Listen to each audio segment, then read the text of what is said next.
네, 저희 이제 그 강의 타이틀에 그 초기 가상현실 게임의 개발 팁이라고 말씀드렸는데, 네, 사실 이제 제가 아직도 그 VR 게임 만든 지 몇 년 안 됐지 않습니까? 저도. 그래서 이걸 이제 이렇다라고 이제 정답이다라고 말씀드리기에는 조금 이제 지나친 감이 없지 않아 있는데, 대신 제가 한 2년 정도 이제 시행착오도 많이 겪었고, 이런 부분들은 이제 이렇게 해결하면 좋았었구나. 이런 아주 그냥 약간의 경험에 대해서 이제 근거해가지고 말씀드리는 거니까 조금 모자란 감이 있더라도 좀 약간 이해해 주시고 저희 이제 들어주셨으면 감사하겠구나라는 생각을 듭니다. 네, 저는 이제 4가지 이제 사항을 말씀드릴 건데요. 일단 이제 간단하게 이제 VR 하드웨어, 여기서 말하는 VR 하드웨어는 이제 HMD라고 말씀드리지 않습니까? 뒤집어 쓰는, 머리에 쓰는 헤드 마운트 디스플레이 약자인데요.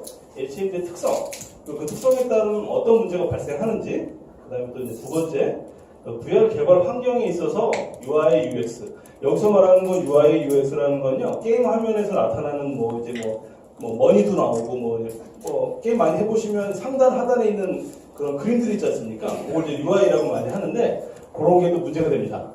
그런 문제에 대한 얘기를 또 하겠고요. 그 다음 세 번째, VR 개발 환경에 있어서 카메라의 이동. 이거는 굉장히 중요한 요소입니다. 그러니까 이 카메라 이동을 한다는 얘기는요, 멀미와 어지러움이 생기는 근거입니다. 왜 이렇게 생기고, 그걸 어떤 식으로 해결해야 되겠구나에 대한 설명을 드리도록 하겠습니다. 그 다음 네 번째는 이제 제가 이제 사실은 이 주제를 말씀드릴까 말까 고민했는데, 제가 감히 할 수 있을 정도는 아니지만, 먼저 저질러야겠구나라는 생각으로, VR 게임 장르의 선택이라는 굉장히 무거운 주제를 가져왔습니다. 이거는 저도 답은 없지만 누군가는 얘기가 되어야 되는 부분이 아니겠느냐, 그런 생각으로 이제 들고 나왔습니다. 네, 처음 이제 하드웨어 특성을 간단하게 설명드리도록 하겠습니다.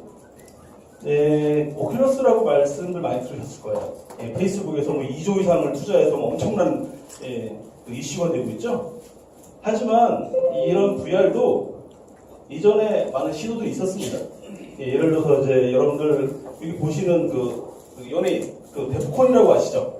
요 친구가 이제 어느 날 갑자기 이걸 쓰고 나와가지고 갑자기 이제 사람들이 막 관심을 가졌는데, 여기 이제 이런 장비라든가 아주 오래전에 이제 닌텐도에서 실패를 맛봤던 버추얼보이라든가 이런 장비들이 많이 있었는데 일반 대중들은 몰라요. 이거에 대해서 잘 모릅니다. 하지만 오큘러스는 웬만큼 알고 계시죠. 뭘까? 분명히 두 장비들 간에 뭔가 파격적인 차이점이 있으니까 이런 게 가능했겠죠? 그거에 대한 설명을 드리도록 하겠습니다. 여기 오른쪽에 보시는 분은 정말 유명하신 분이죠. 요분 아시는 분? 이분 잘 모르세요? 존 카멜. 굉장히 유명한 분입니다. 잘 모르셨군요. 죄송합니다. 제가 존경하는 분이죠.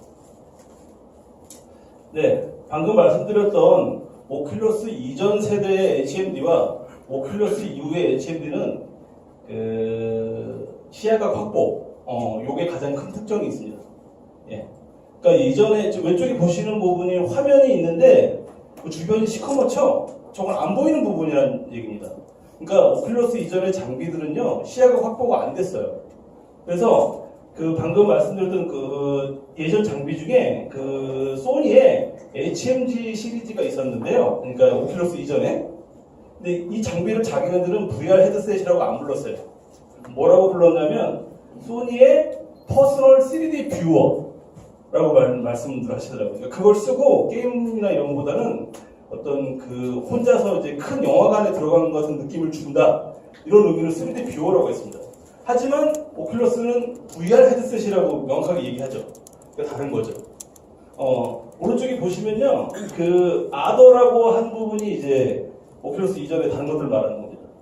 그리고 이 파란 부분이 오큘러스라고 자신하고 있는 거죠. 시야각을 확보했다. 그 방법은 광학 왜곡이라는 방법을 사용했는데, 그건 제가 이제 시간이 많지 않으니까 설명 안 드리고요. 인터넷이라든가 책 서적을 통해서 알아내실 수 있을 거라고 생각합니다. 이렇게 이제 시야각을 확보하니까 좋은 점은 많습니다. 이제 광시야를 확보하고 공간을 몰입감이 생기고 현실감이 상승했기 때문에 진정한 VR에 이제 도래했다, 이렇게 말씀들 하시지만 이 때문에 또 많은 이제 돈이 많이 듭니다.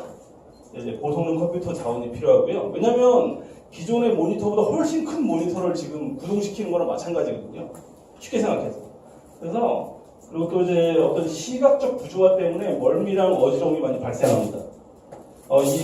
여기 용어상의 문제가 있는데 가끔 인터넷 보면 인지 구조화 때문에 VR 멀미가 생긴다라고 말씀도 하시는데요. 그건 좀 틀린 말이고요. 인지 구조화는 심리학적 용어고요. 시각적 구조화가 맞습니다. 제가 판단했을 때는. 그래서 이런 단점이 있는데 왼쪽에 보시는 이 그림이 이제 잘 설명하는 거죠.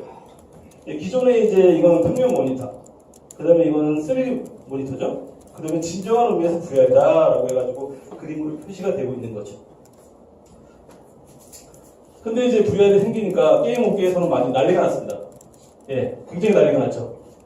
예를 들어서 이제 VR 장비를 뒤집었으면 키보드나 마우스를 제대로 노릴 수가 없지 않습니까? 키보드랑 마우스를 끊임없이 조절을 해야 되는 게임이 MMORPG죠. 욕을 해야 되잖아요. 야이! 막 이러면서 막 욕하고 싶잖아요. 근데 못하는 거예요. 조이패드를 쓸 수밖에 없으니까. 그러니까 게임의 장르가 한정이 된 겁니다.